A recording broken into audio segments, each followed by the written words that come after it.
All right, friends, it's time to give you loyal listeners a discount on protein powder. You may or may not know, but I launched my very first protein powder 2 years ago. It's a grass-fed beef isolate with only 3 ingredients: grass-fed beef, either organic cacao or organic vanilla, and organic monk fruit. Now, if you don't want any of the added flavor and sweeteners, you can also just get unflavored. And no matter what flavor you choose, you're getting over 23 grams of protein per scoop, which is going to keep you full and satisfied between meals. I love starting my day with a Fab4 smoothie and breaking my fast with that much protein. It makes a serious difference in my cravings and blood sugar balance the rest of the day, and I've seen it with my clients as well. Now, I never thought I'd own a product company, but when I got pregnant with Sebastian, I realized the majority of protein powders were chemically extracted or enzymatically extracted, and I wanted to use heat and water only. I wanted minimal ingredients because we don't need those emulsifiers, fillers, or added vitamins, minerals, and probiotics. All of those additions increase the chances that it's not going to work for your body, whether it be bloating, digestion issues. I just wanted pure, clean protein to keep you full and satisfied so you could build the most delicious Fab4 smoothie. And I have to say, I'm pretty proud of the flavor. If you take a look at our reviews on Amazon, you'll see 5-star reviews for flavor. And that is key, because if you don't love your Fab4 smoothie and you don't love drinking your protein powder, you're not going to do it. It won't become a habit, and it's consistency that outpaces everything. So if you're here and you're listening and you want to give our protein powder a try, use the code podcast5 for $5 off your order. And let me know if you love it. My favorite ways to apply this protein powder is in my Fab4 smoothie, making freezer fudge, making chocolate milk, making hot chocolate, and throwing the unflavored into all my kids' baked goods. So let me know how you use it. Let me know if you love it, and share this podcast deal with your friends.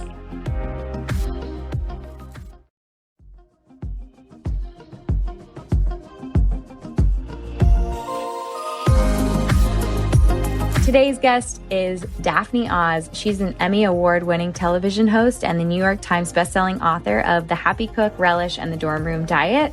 Her newest book, Eat Your Heart Out, All Fun, No Fuss Food to Celebrate Eating Clean, is out now. And today I'm interviewing her all about her healthy habits, how she stays balanced, how she treats herself and continues to celebrate food no matter what and still feels great. So tune in. This was a really fun, easy conversation, but there are so many nuggets of how to find balance with food and still stay true to yourself. Daphne Oz, I've been waiting to interview you for so long. I'm so excited you're here. Thank you for joining me. Oh my gosh, I am so excited. Thank you for having me. Oh, well, we have the excuse. Your new cookbook, Eat Your Heart Out, All Fun, No Fuss Food to Celebrate Eating Clean, is now out. So exciting. So many fun recipes and 150 recipes free from gluten and refined sugar. Mm-hmm. So tell me about where this passion for cooking came from and how this all started for you. Definitely. Yes. Hopefully Eat Your Heart Out is right up your alley, because it is food that's full of flavor. And as you said, free from gluten and refined sugar, which a little bit about the background of this book. If your listeners know me from television shows or from my social media, then they know that I love to eat. Like, I really love to eat. It's sort of my thing. And I felt like when I was looking, actually, to be honest with you, almost because I love to eat so much, and there's so many of us who, we really live for those moments. We explore an adventure in life through delicious meals. I feel like we might need a reset more than anybody else, because the temptation to indulge all the time and enjoy ourselves with food all the time is really present.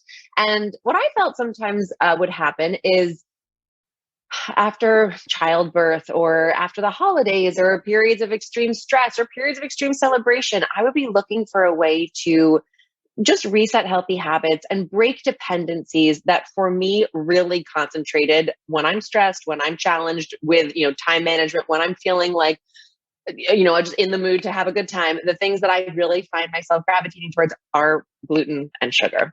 And so I really wanted to come up with a reset plan that would allow me to remove those dependencies, lose weight when I needed to, and really just reestablish healthy habits, and do it in a way that never sacrificed these very demanding taste buds of mine, which I think is really at the core. When I was looking for a reset, I just didn't find one that was really engineered for people who genuinely love to eat. And so that is the goal.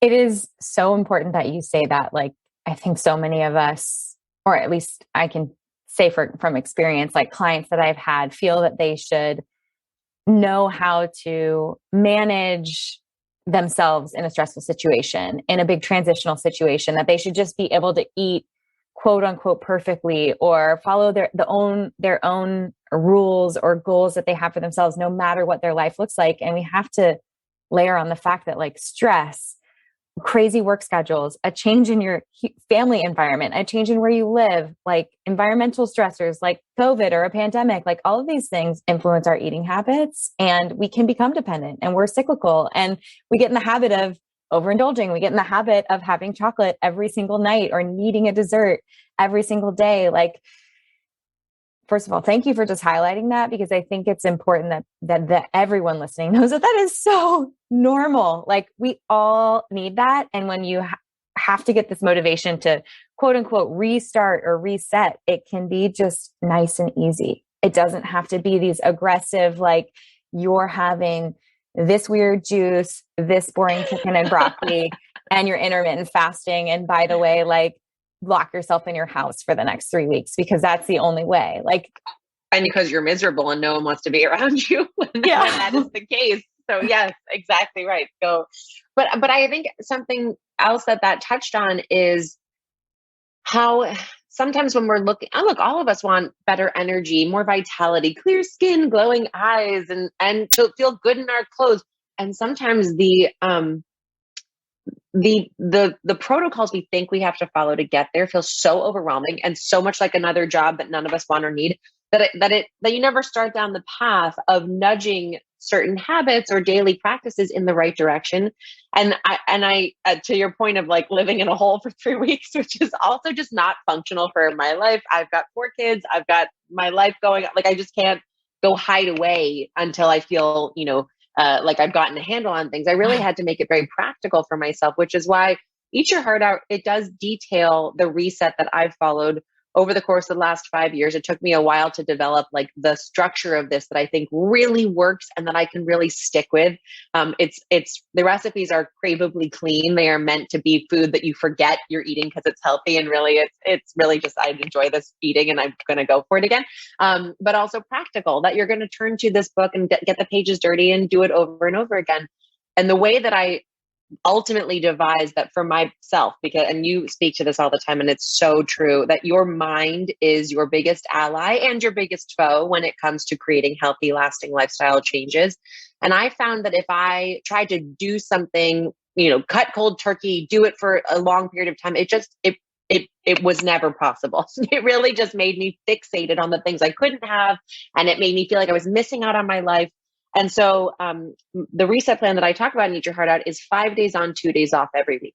Anybody can do anything for 5 days. And it's really just to show yourself that you can do anything for 5 days and to see how clean your body feels and see how much energy you feel. And most importantly, just to flood your body with great nutrition that comes in the form of delicious, delightful bites. And then 2 days off, which I normally take on the weekends when I'm doing this reset. You're going out to dinner, you're having birthday cake, you're, eating ice cream with the kids in the afternoon. Like, you are living your life however you like. And I find that has really been functional for me to keep my mind my ally and like I said, I've used this after childbirth when, you're definitely in a position where you want to feel strong in your skin again. And maybe, you're extra strapped for time and you're extra, feeling like your focus is not on just being healthy and taking good care of yourself. Obviously it can't be, but that's still a priority because you can't pour from an empty glass and you have so much on your plate now. But I've also used it for a week or two after Christmas, heading into summer, like whenever it was that I feel like I just wanted a little jumpstart and a kickstart.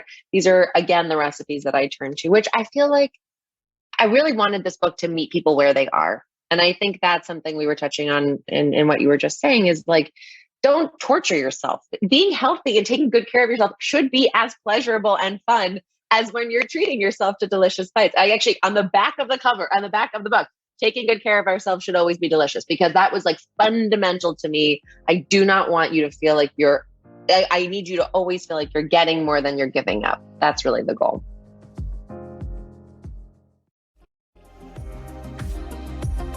feel like you're preaching to the choir a little bit. I know. When I think about on the same wavelength. When I think about, I mean, just like when people are like, oh, green smoothie's gross. And I'm like, no, like I like to make them taste like a peanut butter cookie and it just happens to be green. Like that is my, you have a pumpkin pie smoothie recipe that is like, it's actually pumpkin pie. It's so delicious. Thank you. Yes. I mean, I think that's what I'm like, I get all those vibes from your book, which is just like, it doesn't have to suck. Like it can be delicious and it can be fun, but let's go through, put me in Daphne's body. I love to do this with my clients, but like put me in your shoes. You've just had a fun time with the holidays. There's been back-to-back days of parties. You were skiing somewhere. You're schlepping 4 kids everywhere. Like, you're home. Life is getting back to normal. You're going to go film or you're going to do something on screen. And you're like, oh, mama needs to feel like I'm a little more in control, but not in that rigid, like I need to start a cleanse way. How do you prepare for those 5 days? What are some of your favorite recipes that you're choosing? How do you think about those 5 days before your 2 days off? Yes. So that's a great question because I do think preparedness is always the key to success. Like when you grocery shop, when you're starving, you're not going to make a great choice. When you don't plan a meal until you're already hungry, it's oftentimes that you reach for the most convenient option, not the health supportive option. And so when I'm getting ready to go 5 days on, and again, it's not like none of the recipes in here are big departures. I filled the book with recipes, yes, for breakfast and brunch and lunch and dinner, also snacks and desserts, because even when you are in a reset mode, like sometimes that craving strikes. And if I don't meet you there, you're going to find something else that might not be the right choice, you know? So I get myself prepped with, one of the things that I love is veggies at breakfast. So you'll see the book does have some sweet breakfast, things like banana pumpkin muffins that I love, my magic pancakes that honestly are in this book because I was desperate to find a way to have my kids eat oatmeal that wasn't like making it candy, because literally if I put a bowl of oatmeal in front of them, it has to have so much cream and butter and brown sugar, it might as well be a candy bar. These magic pancakes are mashed banana, yogurt, oatmeal, and eggs, and they are unbelievably delicious. And I find that like sweet breakfasts are great and you need them sometimes, but this book is filled with savory breakfast because I love adding veggies in the morning. So I'll chop up a ton of veggies on Sunday. I might cook off some quinoa. I might have some lentils ready to go. I love, one of the things that I talked about with my last cookbook, which was more about like practical family food that made eating every day feel like the weekend. One of the things that was really important to me is I turned my oven on and I'm going to spend a bunch of time having something cook, like roasting a chicken, roasting a tray of veggies, things like that. I do too. So that way you have one to eat fresh that night, and then you have another tray ready to go to save for meals throughout the week. I love roasted veggies. I throw them in scrambles all the time. I'm a heat freak. I have jalapenos and serranos on hand all the time. Definitely eggs are a big part of my morning, which I think is mornings are the time when like I'm eating most on the fly. And if I don't have something functional and fast to have, that's when I would most oftentimes make a weird choice, which is again, just setting myself up for success there by prepping what I can ahead of time. And then for lunch I have homemade salad dressings always at the ready, because I find that big crunchy salads with lots of color, and I'll add nuts and seeds and some kind of legume in there. Like I love a lentil on my salads. I find it really filling. But if I have the rotisserie chicken from the night before, I'll pull that off and throw that on. My family calls me Condimentina. I'm really big on sauces and, just giving things up. I don't want to eat anything that's bland or basic. And I find that having sauces on the ready can make an otherwise really simple, throw some lettuce, chop some cucumbers, add some garbanzo beans or chickpeas into a salad bowl. And, I sprinkle a little toasted, either sesame seeds or sunflower seeds on top. And then you toss that with a gorgeous green goddess dressing. And like, all of a sudden it feels like a sumptuous, beautiful meal. And I think that something that was important to me with this book, a lot of the recipes I tried to have be like 10 ingredients, not all of them. Some are more involved than that. And I call it out in the head note. I'm like, save this for a day when you want to try something kind of fun and different. But I wanted the recipes to feel like amazing, confidence boosting starter plates that you can then customize from. So once there's a whole chapter on dressings and a whole chapter on flavor boosters, so that you have this like arsenal of flavor changers, and then you can kind of customize the base however you want it to be. The I feel like that was a long-winded answer. No, it's so important. I mean, I am an absolute condiment and sauce lover. And so I think when you think about that, most people buy a lot of the same proteins and produce and nuts and seeds and beans and like grains or whatever it is that they and their family eat, like you're buying a lot of the same things every single time. So you can get in the habit of, oh, well, when I buy celery, I chop it small and put it in like a chili or a soup, or I just use it for, peanut with peanut butter or something, but they don't think like, oh, I could saute that and give it an Asian flavor. Like, but if you don't have those sauces to say like, oh, that could help me make what I normally buy in a different way, more interesting. So can you give me an example of some of your favorite sauces and how you use them in different ways? Sure. So like there's a soy chili dipping sauce that's obviously perfect for dipping. And I have cabbage dumplings in here. You'll see, I'm a pretty like comfort food person. I really like the experience of food that hugs you. And I like the experience of food that's fun. Honestly, I like eating with my hands. I like, touching things. I like good portions. I want to feel full. This is like all things that when you're talking about a book that's about a reset, you wouldn't normally think come front and center. But it was really important to me because I again, having spent the last 5 years like playing with this and making sure that it really worked in my life, it was more about, does this scratch all the itches? Does this satisfy all the urges that I personally feel? And I'm not a nutritionist like you are. I'm not a dietitian. I don't come at this from a standpoint of numbers and the math and the sort of like physiological interaction of the body with things. I really premise this on like what has personally worked for me, what are my personal danger zones or problem areas, and how do I personally overcome them in a way that really satisfies all these things that people have come to know that I really am committed to and won't sacrifice. Anyway, the dipping sauce is a perfect example. So you dip your any kind of things that you might want in there, but it's also a great thing to saute with. As you said, like sometimes I find I'm a big trough salad kind of person, but the same can be done warm. Basically, grain bowls are trough salads with grains thrown in them. And so I love to saute. Maybe I'll have chopped mushrooms, which I love, shallots. You could do celery or like string beans or snow peas, something beautiful like that, nice and crisp and crunchy. Saute that off with a little bit of this dipping sauce, and all of a sudden you have this saucy, wonderful saute that then you just toss with brown rice and you're like done. Put a fried egg on top, put a little chili oil. There's a fried chili oil in this book that goes on everything. It literally goes on everything. I love a peanut saute sauce. I do a lot with basic vinaigrettes. So like shallot vinaigrette, a citrus garlic vinaigrette that I put on all different kinds of salads. I have a homemade barbecue sauce. And especially as we head into the summer months, I am so ready to live at the grill. But a lot of barbecue sauces, I like it tangy and I like it with a bit of heat to it. I don't want it so sweet. The sweetener that I use in this book, I'm so curious if you are a fan as well, because I feel like I have like unwittingly become the spokesperson for date syrup because it's the most incredible sweetener. It's literally just, plumped and then a pureed dates that you cook down a little bit. So it doesn't spike your blood sugar the same way. And it creates this wonderful sticky maltiness. And so I will squeeze that into this barbecue sauce to give it that consistency that you want, sort of like ketchup, with that thickness and body.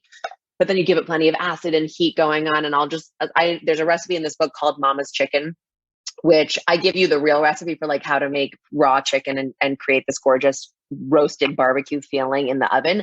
But the reason that recipe exists is because I would make this, delicious barbecue sauce all the time. And then any leftover chicken my kids ever had, I would like slather this sauce on and put it in the oven. And you have like, because you eat kids food all the time and it's not that special. This was like Mama's version of this. Slowly but surely, as my kids get older, they are eating foods the way that my husband and I eat them, which is exciting for me. It's funny. I don't know if you've seen this, if your kids are old enough to know this yet. Like my kids ate everything until they were 2. I was like, I am the best mother. I've got parenting on lockdown. And then literally on their 2nd birthday, all of a sudden they're like, no, I will never touch a piece of fruit again. I will never eat like anything green. And then, now we're like coming down the other side, and my 8-year-old and my 6-year-old to some degree are like getting much more adventurous, which is exciting. But anyway, those are just a few of the sauces. Like there's a peanut, like a creamy, spicy peanut sauce that I love. But they're really, again, I think something that I have also spent a decent amount of time talking about, not with any, like, I didn't set out to have this be the conversation, but I do think it's how I approach my time in the kitchen. I think that's why it comes through even unwittingly. My time in the kitchen is, yes, it's for me to feed my family, and it's the way that's how I grew up, like that nurturing and that love. But it's really about me. It's about my confidence boost. It's about my creativity. It's about my freedom. It's about my adventure. And I really want people to have that same sensibility of like, get in here and experiment, try something new. If it doesn't work out, then you'll like learn for next time and you'll realize why. But I think it's such a, as adults, it's hard to find those places where you can be novice or new to different things. Maybe there's a type of food that you're, unfamiliar with. And that's another beautiful thing about cooking is like, you're never done learning. You can always stretch the bounds. But I think that as adults, it's very hard to find places where the risk is so low. Like, maybe you'll set the fire alarm off. Maybe you'll have to order pizza. But like reality is you're probably going to create something delicious and you made it with your own hands. And it's so rewarding to have that experience of just self-sufficiency and sustenance. Well, that theme like comes through. I mean, we were talking about it even before the podcast, that like having a layer of confidence in the kitchen really changes your whole experience there. And you did also just mention that there were hurdles that you've had to overcome. And the book is addressing things that were maybe taking you off the rails, or things that got in your way of kind of like living that healthy, balanced life that you wanted to live. Yeah. And what's so interesting is that when I think about these hurdles, when people don't have tools or resources to get over those regular, everyday mom challenges, whether it's the grabbing the weird food first thing in the morning and going like, what's happening with the rest of my day and what am I eating? Or the late night cravings for something sweet or something like that. Like when we think we're failing or we think we're making the wrong choice, it hits at our confidence. And you're telling us that getting in the kitchen can really build up your confidence and also support you to have these tools and resources. So can we talk about some of your like biggest challenges when it comes to eating and kind of like plating those healthy meals for your family and how it's helped you build confidence? Definitely. Oh, good. I feel like I'm going to get a session with Kelly right now. This is so fun. So I would say that I think by nature, I am a celebrator and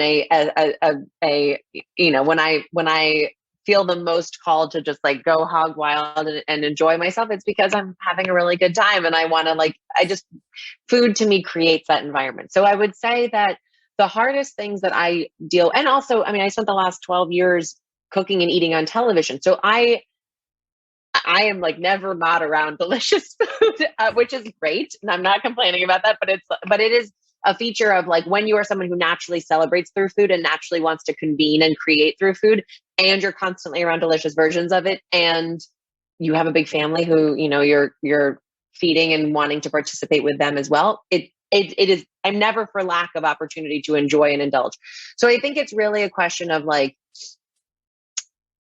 it had become a question of how to make sure I could always feel like I was experiencing what I wanted in my life, and that I was never saying no to opportunities I would regret not having experienced. A beautiful new dish in a new place, a specialty item of a restaurant I'd gotten to be at, someone's homemade something that was so spectacular and special, but that I never overdid it so that I then felt like I was completely out of balance or completely out of control. And I think that way back when at the Chew, I'd created I called it my 2-bite rule, which is like a plate would come down in front of me and my first bite would be to see what was going on and to explore with it. And the second bite was to like savor what I thought was best about the plate, what I thought was most original and interesting and worth having again.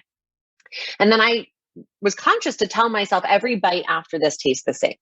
Like you may still choose to have more bites. It may still be what you want right now in your life, but it's not because you haven't tasted this before. And I found that was really helpful because in many places I was able to stick with that. Like 2 bites was enough to make me feel like I'd had the experience I wanted. And sometimes it wasn't. Sometimes I was like, forget it. I need this entire brownie a la mode. But I do think that it gave me that sense of just like that brief pause where I could break the feeling of like, I can only have enjoyed this moment if I've eaten this whole thing or if I've indulged in this whole experience. And being mindful in that way is really has been a critical piece of never having to say, with, reset notwithstanding, never having to say no to things, and also never feeling out of control on things.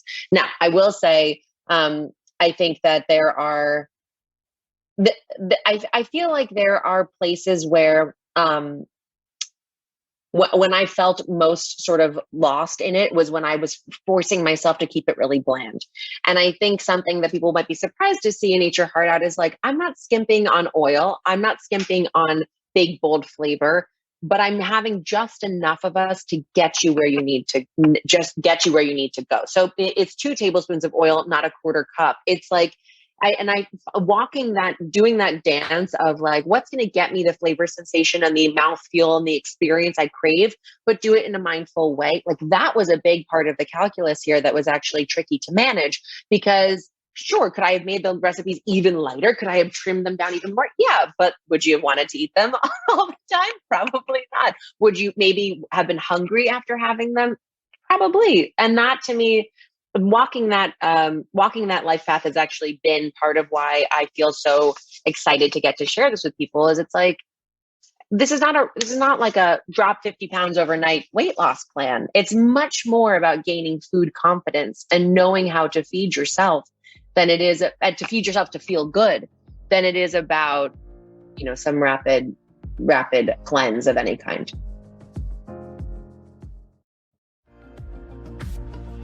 I think what you did great was identify your own, how you interact with your environment and knowing who you are. You knew who you were and gave yourself that 2-bite rule, because I think Daphne would have had FOMO if she didn't get a bite, and she would have felt like she wasn't celebrating.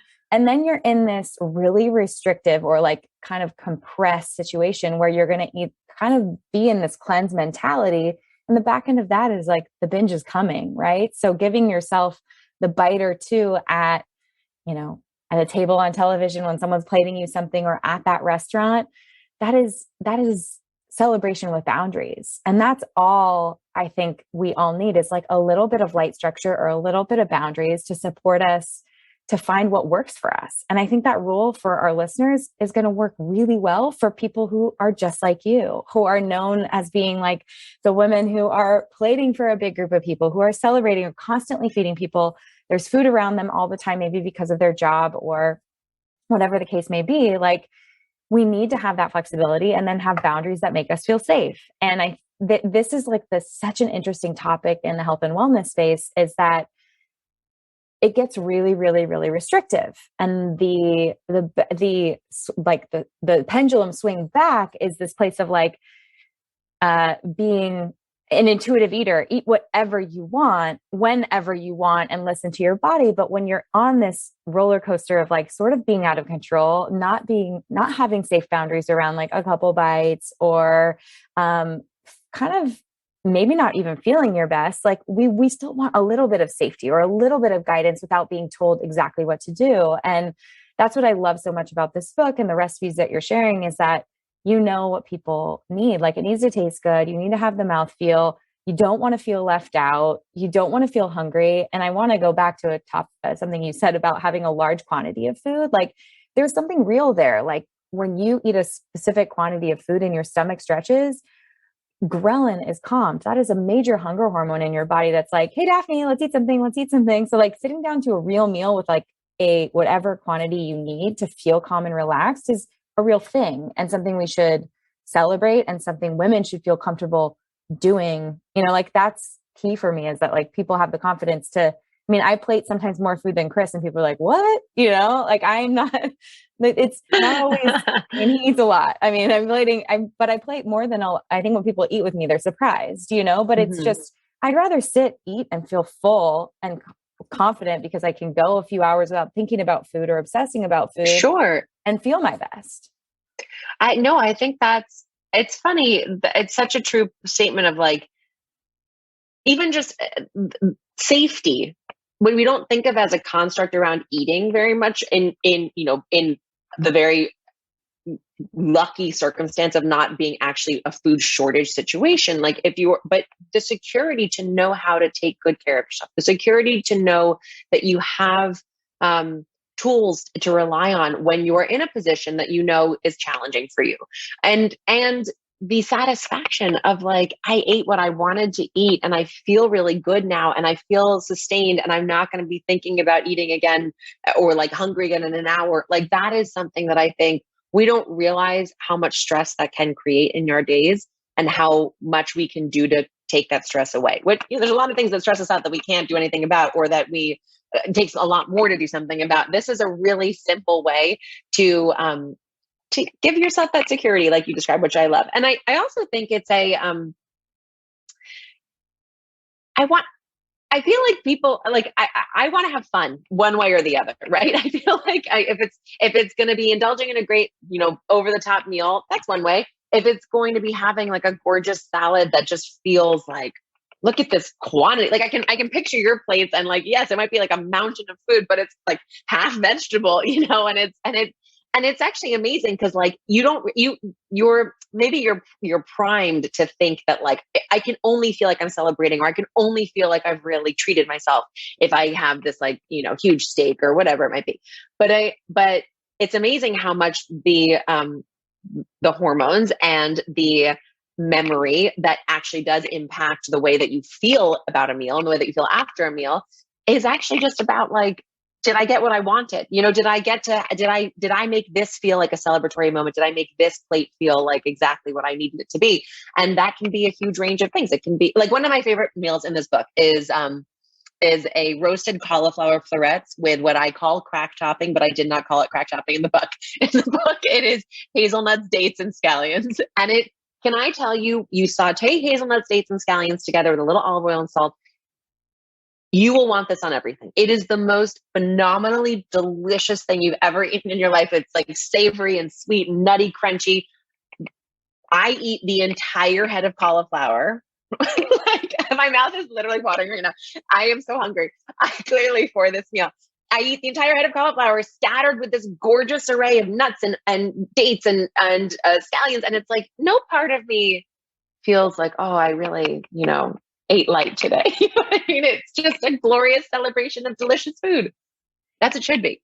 Oh my gosh, I'm going to make that this week for sure. Hands down. I mean, I just think it's that juxtaposition between a salty and a sweet and a spicy and a savory. And so that is just key. It is really key, and sauce it up for me, because that is what makes what would otherwise seem like people were like, that's diet food. I'm like, no, that's microbiome loving food. Like that is the fiber that like is moving things through you. Like instead of thinking in a restrictive place, like how are we thinking in a really abundant, a really like, and in your terms, a really celebratory way? Like, and how are we eating that way to feel confident? So I do have like a follow-up question, because I know this is just something that would come up for me with a client is when you think about that 2-bite rule, because confidence comes in our ability to like follow through with things. So we start to feel like, oh yeah, I could do it. Was there a learning curve for you going from like celebrating food to being like, okay, like today I did do the 2 bites and I got in the habit of it? Did you have any stumbles? Like there are people out there that feel, and clients I've had and foods in my past that have felt quote unquote unsafe. Like if I have 1 bite, I'll definitely want to have 5 bites. That's going to be too hard to just have 2 bites. So, what, I mean, 2-bite rule feels like confidence building, like no questions asked. If someone got good at that, they would be like, no food is off limits. Like I can have 2 bites of anything. But what was the day-to-day, and how long did it take you to feel like really confident in that structure for yourself? Well, I think 2 things are important. I call it a 2-bite rule, but the reality is it was a 2-bite pause. Like that is the actual methodology that I used it in my own life with. It was a mental practice and a mental game of first bite is for you to like see what's going on, open your eyes, taste the rainbow. Second bite is for you to dive deep and commit to the part of it that you liked best, and really, reward yourself with the part that you liked best. Every bite after that tastes the same. It doesn't mean that they're not worth taking. it might mean it's worth taking another bite, another 2 bites, but just that mental pause actually forces you to think of like, am I going to fill up on this bowl of mac and cheese, or could I fill up on these delicious collard greens instead and then take another bite of mac and cheese and feel like I had the same experience? I'm thinking of this because I went to the farmer's market. It was one of those like weird things where I was like, I hadn't been to the farmer's market in so long. I almost had forgotten it was happening.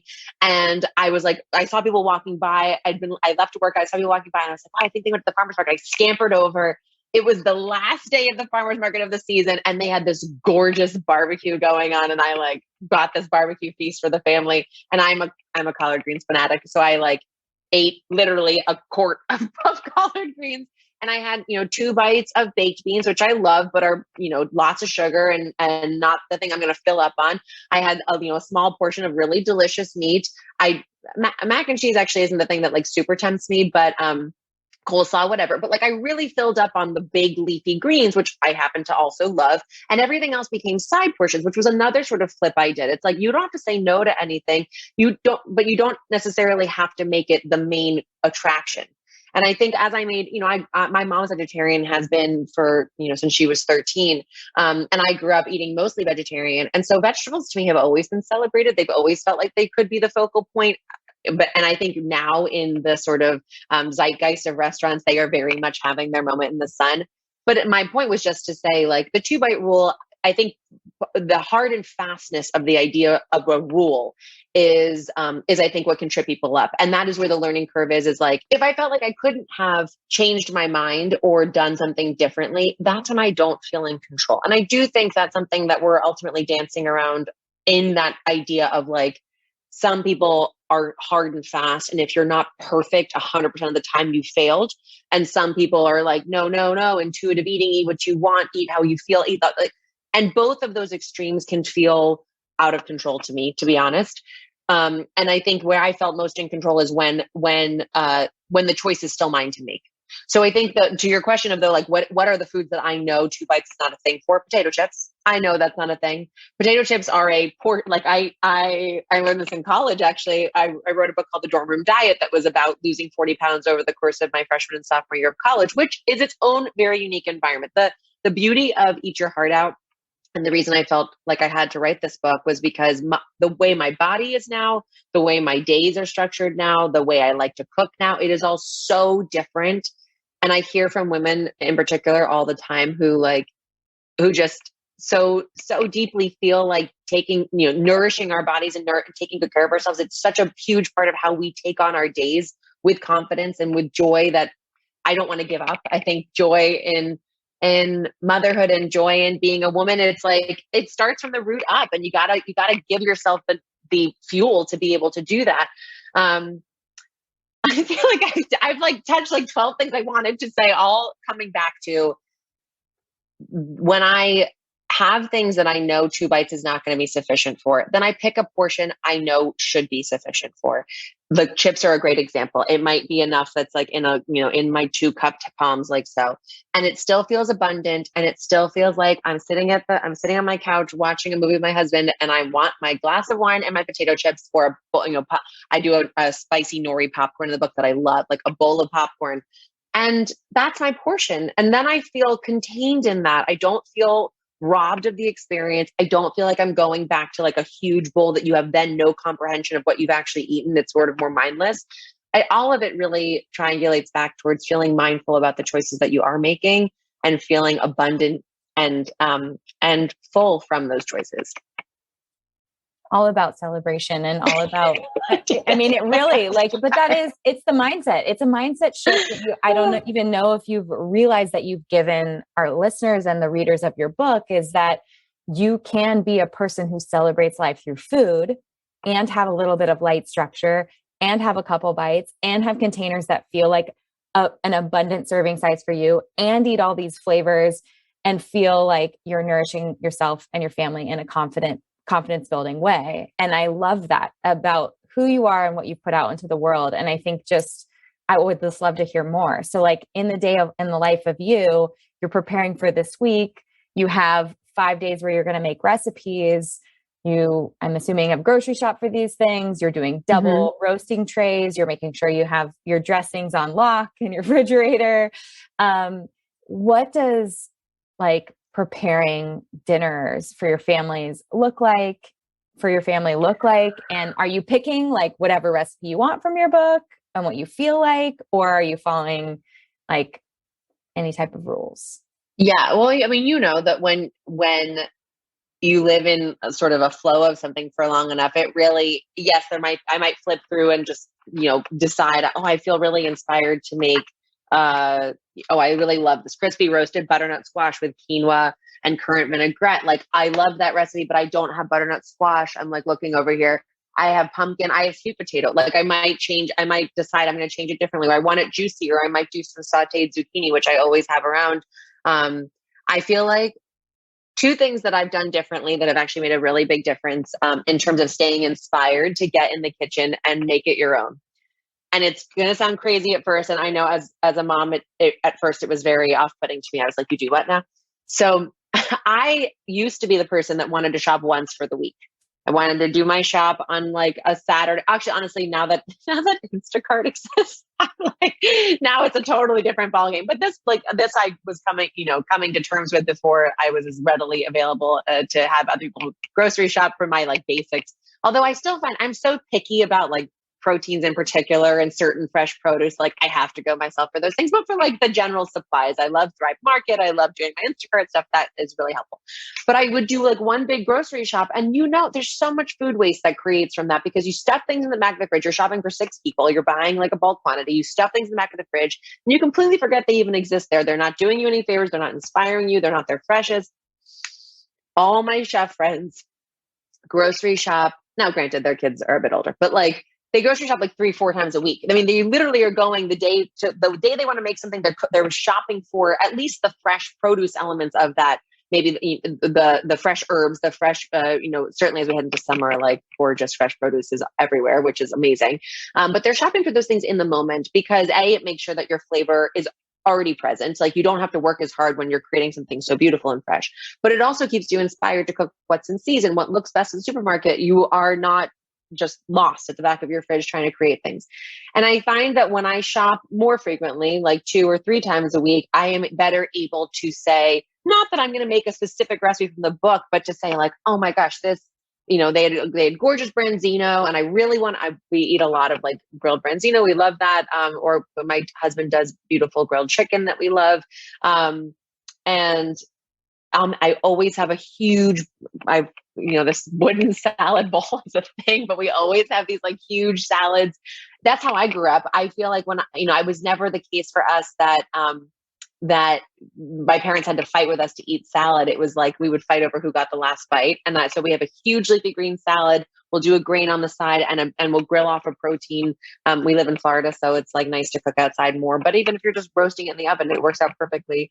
And I think there's a looseness to that. I mean, you can hear it as I'm talking. Like, there's no rigid structure of like, I've meal planned for my 5 days. Here's what I'm going to eat. And I think people might be surprised to hear that, because I think that's something that really does work well for a lot of people. You want to know and like have shopped for a couple of days in a row and have it ready to go. Maybe you can tell, maybe it's the Aquarius in me. I don't do very well with like really strict rules. So I feel like if I don't leave myself the flexibility to change my mind and say on a Tuesday, I don't feel like eating chicken, I want shrimp tonight, and like have that as something I can grocery shop for that day, and pair it with maybe there's a delicious like cilantro lime almost chutney that I love in this book, and I just like toss it with the shrimp, let it marinate for a little bit, throw it in the oven, have it grill or in a saucepan and grill it off, and saute it off. And I think like leaving myself that flexibility is very important. But I think I think shopping more regularly has been something that I've really found to be very helpful. And light meal planning, as in like recognizing that this is a night that we're going out for dinner, for a work dinner, taking a look at the menu and knowing ahead of time what I think is actually going to be most sustaining and delicious for me, but also stay on the plan. Like, that's something that I found was originally a really, really tricky spot to navigate. Eating out is always a little bit hard because you're so like excited by everything on the menu. But that's been the one place where I do like plan ahead as much as I can. I'm sure you could get really excited about a menu if you just sat down right before the waiter walks up. And I have so many clients and who've had that same experience, just like loving the entire menu. And then also layering on top of that, like they quote unquote want to be so healthy at this menu. And then they feel the pressure and people are ordering around them. It's so hard. Favorites. It's like, take a beat when you're not in a pressure cooker and say like, okay, like what would make me probably feel the best eating it and after. And yeah, totally. Well, also, but you just said so we're such communal beings and we're so influenced by the people around us. And if everyone around you is ordering, steak au poivre and like potato gratin, you're not, and it's even harder to make the good choice when you're like hemming and hawing, looking at the menu, feeling tempted by what they've ordered. Set yourself up for success by having a decision made. So you don't even have to look at the menu. Then you're like really not tempted by it. And also the 2-bite rule. Like this is not the part of the reset idea, but like, if it's going to make your life happier to have a bite of someone's food on the table that like it's just calling your name, your life is more important than sticking to every rule in the book. You just need to get yourself a Be Bad by Chris. I like it. I like it. No, I'm joking, but my husband will literally like order whatever he wants most of the time. And sometimes that's an onion ring that I'm stealing off his plate. But, it just depends. Can't resist. Love an onion ring.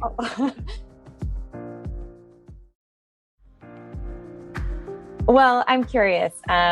When you started tinkering in the kitchen, obviously you were talking about the dorm room diet and being in college and making changes in your life. But what advice would you have for someone who's just getting started in the kitchen? What are some like kitchen hacks or tips or chefy type things that you've learned that you're like, oh, wow, that like changed the game for me? And then what are some of your favorite easy go-to meals in your new book? So when it comes to getting in the kitchen for the first time or pushing your boundaries a little bit, maybe you make the same 5 meals over and over and over again. You want to try something new. I find it, I think humans really have the best time, enjoy themselves the most, doing things that are fun and easy. So I as much as I can do, I would try to make it fun and easy for yourself. So cook things that you love, right? Like, or at least look up, decide on a meal that you love, look up a recipe for it, or go to a cookbook and find a recipe for it that you love and practice on that. Because it is, to your point of confidence, is just, feeling like you can follow through, feeling like you have the tools to do something and complete a task. It happens by doing it over and over again. Like the more often you saute veggies with beautiful spices and add some herbs in and add some beans in and create a gorgeous grain bowl for yourself with, all different kinds of flavors and textures coming together. Not only are you going to feel that is more in your body and like you're not having to think about it so much, you can really just like lean in and experiment and create and keep it as whimsical as you'd like, but you also are more game to experiment. You're more game to like try something novel. And I think that's really where I would argue you should begin. Begin with foods that you love and go from there. Begin with recipes you're already making and try adding new healthier things in. So I talk with pasta dishes, sometimes I'll do like a shaped pasta dish with orecchiette. I'll do half pasta, but I'll do half white beans with the same sauce. So you get that like amazing, sumptuous experience of tucking into a huge, beautiful bowl of pasta, but a lot more protein and fiber than you would normally have and a lot more satiety as a result. I would say knife skills when you ask like what was a game changer for you, knife skills, no questions asked. Get a YouTube video up and practice cutting a carrot or a pepper or whatever. Like once you have fundamentals and confidence in your knife skills, you will fly through veggies so much faster. You can slice up a beautiful head of cabbage and make a gorgeous coleslaw. You can, chop up all your veggies and have them prepped and ready to go for gorgeous scrambles in the morning, beautiful salads in the afternoon, lovely sautés or roasts in the evening. And I think, when it comes to like beautiful, easy meals that you can make, I do think, look, I love doing leftover meals. I do find, like I mentioned, the whole, cooking 2 trays off at a time, I think is really powerful because then you say I make a big tray of roasted root veg and we eat half of it that night. The next day I will combine it and make a beautiful, this current vinaigrette situation that I talked about is like leftover quinoa, leftover roasted veggies tossed together with this gorgeous, really tart and tangy currant vinaigrette with red wine vinegar and plumped currants and olive oil and a little garlic or shallot grated in there.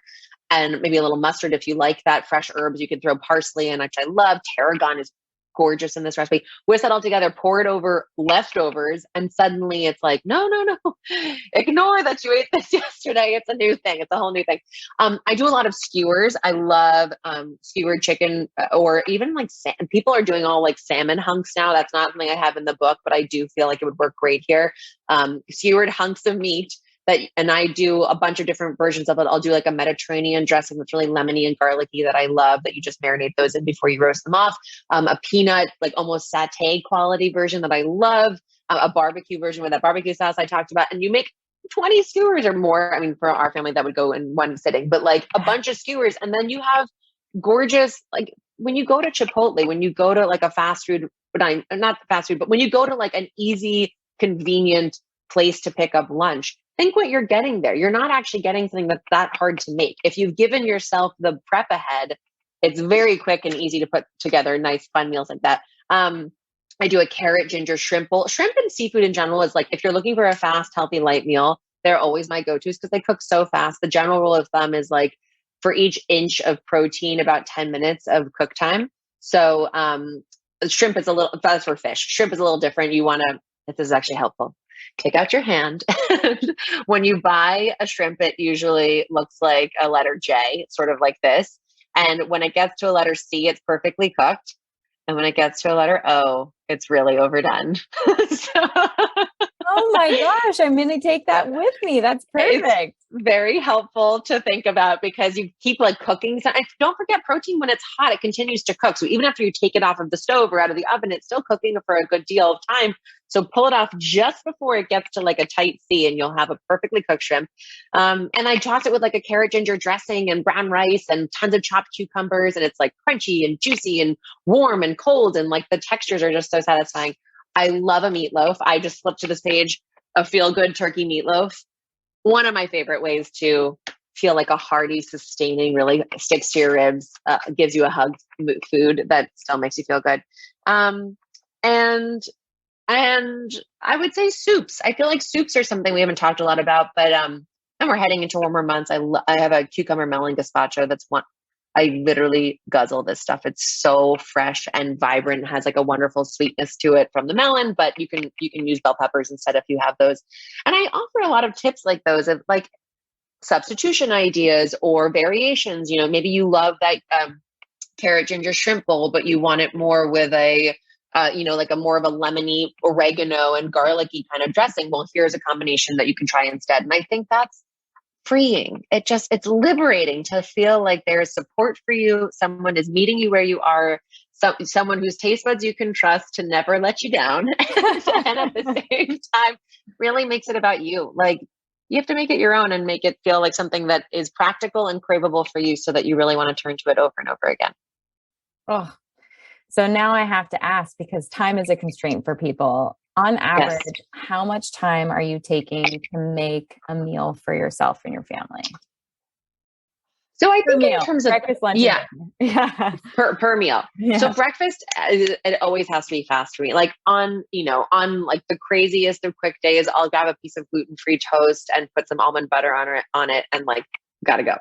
On days when I have a little bit more time, I will do the sauteed. I could eat a veggie scramble every morning for breakfast. It's my favorite thing. I absolutely love it. I do in the book, I have a spicy broccoli feta scramble. That's actually my husband's specialty. And I have totally ripped it from him because I love it so much. But like any combination of veg I have in the fridge, I'll saute some shallots, the vegetables, and then crack eggs and scramble it all together. You don't see me put that a lot on my Instagram or on television because it doesn't look gorgeous, but let me tell you, it tastes phenomenal.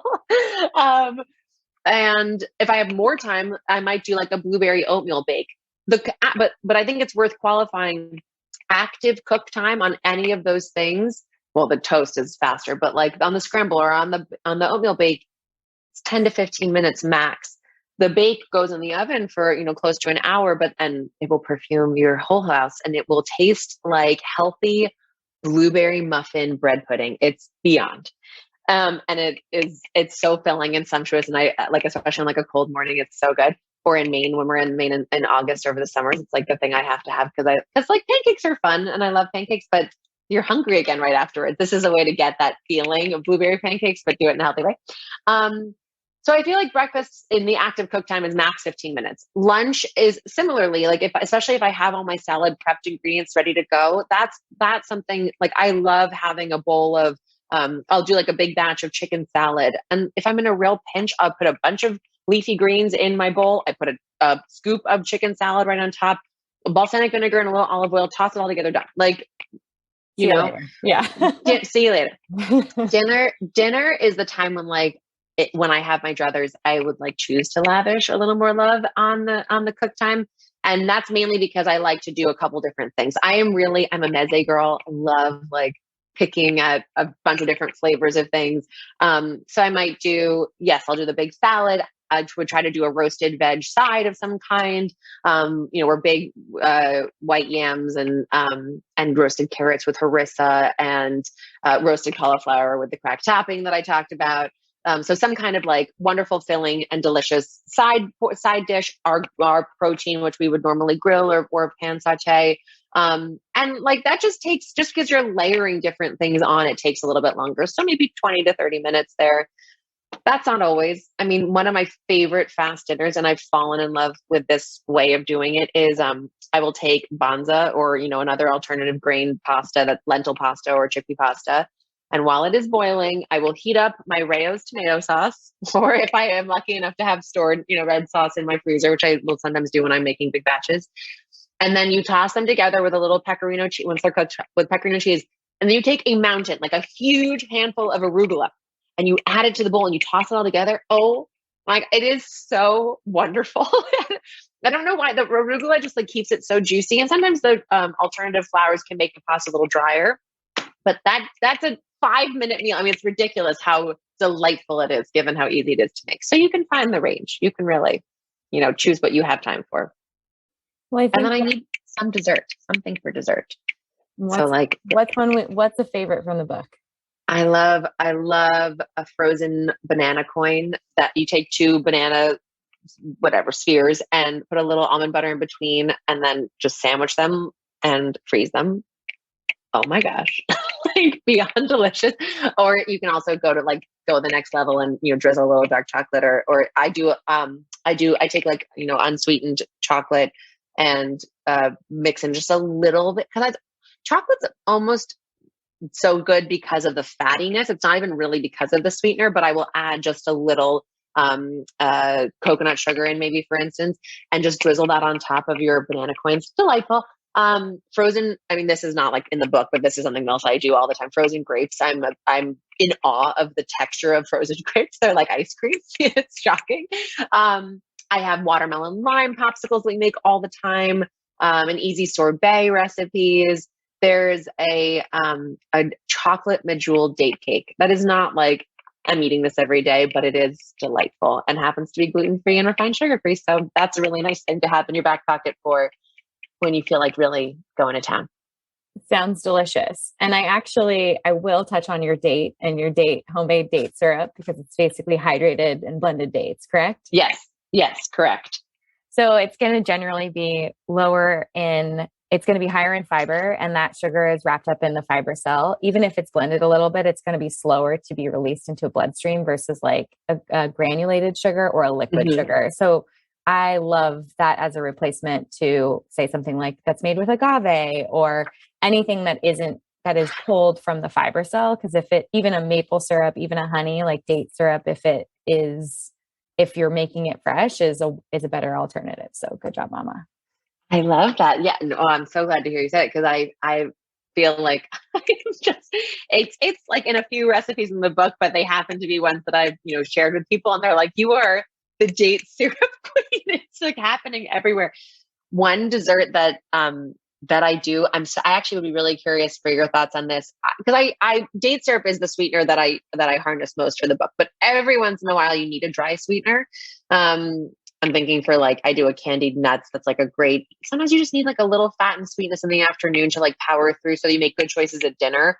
And so I love a candied nut, but this, I need to know about coconut sugar in your mind. So I take a banana and I slice it in half, and I like rub a little coconut oil on top, and then I sprinkle a little coconut sugar on top, and I boil it. And it is like banana pudding, creme brulee. I was going to say, it sounds like flambéed bananas or something. Yes. Yeah, I think, the reality is it's like sugar is sugar. Unfortunately, it's going to like raise your blood sugar or whatever. But what the alternative is like probably buying something packaged, and right there you are getting, you're getting the potassium inside of a banana. There is some sweet there, so I say if you're making homemade desserts like that and it's keeping you inspired and it's keeping you from feeling like you don't get that celebration that you need, then I would stick with it. Right. Like if your alternative is a scoop of ice cream or, a candy bar or whatever, like this feels satisfying and filling and so like sweet and sumptuous and melty and perfect. And honestly, you could probably do it without the sugar if you wanted to. You could probably bananas are so naturally sweet on their own, but there's something about like that crackly topping that's pretty outrageous. It's crispy. Well, I don't think people realize too, like they may be buying like a peanut butter cup that's like termed healthy and it has the gluten-free label and it has the like coconut sugar in it and it has this and it has that. Like the 1 tablespoon or teaspoon of coconut sugar that you're putting on that whole banana is probably the like half of what you would get inside of one of those almond butter cups or peanut butter cups. And the quantity, when we talk about quantity, we talked about quantity earlier. I think about the quantity of that banana being like more filling than that 1 peanut butter cup that you'll probably end up heading back to your refrigerator and going like, I need like 1 or 2 more of those to feel like I'm doing. Whereas like what you're creating is a celebratory ritual. And so and this is why I love so much. It's like so much about the individual and who they are at their core when I'm working with clients, but it's really like looking at you and going, okay, well, how did you grow up? How did you celebrate food? What was important to you? What's important to you as a mom, as a woman, as like a person in general? And like, and you've done a great job of doing it for yourself, which is tinkering with sauces to make regular things feel celebratory, like taking care of yourself and finding alternatives that you're making for yourself and your family so that when you do need a sweet treat, or you just said you needed some like sweet and crunchy nuts, like that's keeping you from being the girl who's pulling over after picking your kids up from a sport and getting yourself something at 7-Eleven. And I think that's where an on and off mentality can be really hard for people because they're not feeling inspired to be in the kitchen because maybe those foods have already been considered off limits for them. So it's a really beautiful book, Daphne. And it's so relatable and really inspiring. So thank you for putting it out there and for being on the podcast. It's really exciting. And I'm excited to go make some of your recipes. Yay. Oh, thank you. So I'm so excited. We finally got to chat and connect. I'm such a fan of all that you do. And similarly feel like you inspire people to actually make great choices and great changes that are not overwhelming and that are not disruptive to life as you live it. And I think that's really important. I think the habits that you have, good and bad, are working for you in some way, or they wouldn't be habits. You wouldn't be returning to them day after day. And so I think finding the things that really keep your joy alive, finding the things that really make you feel like you're in control, and finding the things that make you feel like you are living the life that you love, and looking great in your jeans and not struggling every morning to put your best face forward, makes it that much easier to do. So thank you. I'm so glad we had a chance to connect. And it's like such an honor to have you be excited about this book. That's huge. No, I mean, really, really tangible takeaways from like anyone can do anything for 5 days. The 2-bite pause rule. This is not a black and white rule. It's a minute for you to check in with yourself and say like, could I go to the collard greens and come back to this and have a bite? It is a really freeing, like no foods are off limits, but hey, get your confidence back in the kitchen kind of a book. And so I'm stoked on it. Of course I am. This is awesome, Daphne. Thank you for being here. Where can people find you, follow along? Where can they grab the book? The book is Eat Your Heart Out. All fun, no fuss, foods to celebrate, eating clean. Come hang with me. I'm on Instagram and TikTok and Facebook and Twitter at Daphne Oz and daphneoz.com. Thanks for being here. Thank you, Kelly. Thank you for listening to Be Well by Kelly. Please subscribe to the show on Apple Podcasts, Spotify, or wherever you listen to podcasts. Learn more at bewellbykelly.com and follow me on Instagram at bewellbykelly.